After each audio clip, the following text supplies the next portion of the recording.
bisita. Pero ngayon.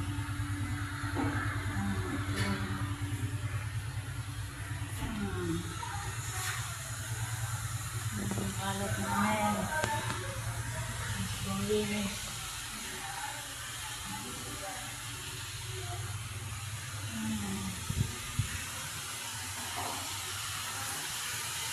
Yung aming itsura pagka may nilayan ko ng bisita.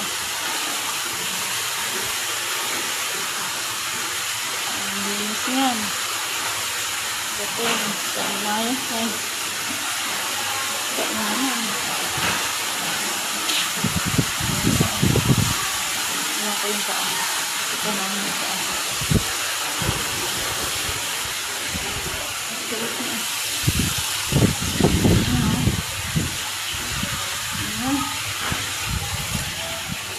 Sila wala naman gano'n yung nagamit dito sa isang CR. Sa akin. Ayan ito yung CR.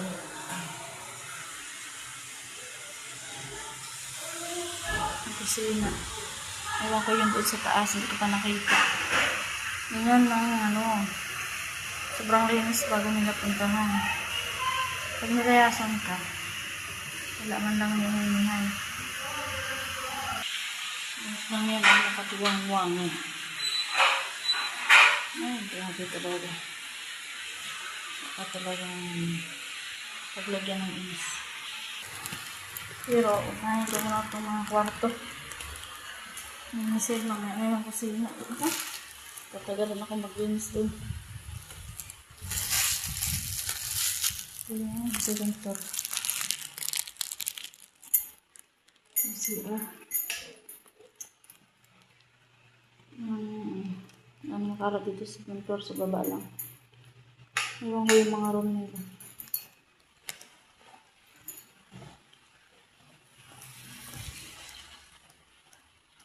Walang kaayos-ayos. Ayos yung room na iniwanan ng mga lalaki. Yung mga babae kaya. Ay wala. Mga babae yan ha. Yes.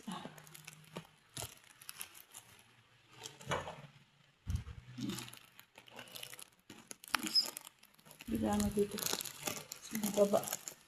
Matindi dito sa baba. Guys, hanggang dito na lang. Maraming salamat sa nanood. Ako maglilinis na.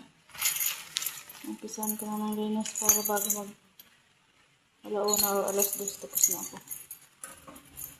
Dito sa alauna. Alas 2. Yung baba. Lahat na tapos na linis. Bye-bye.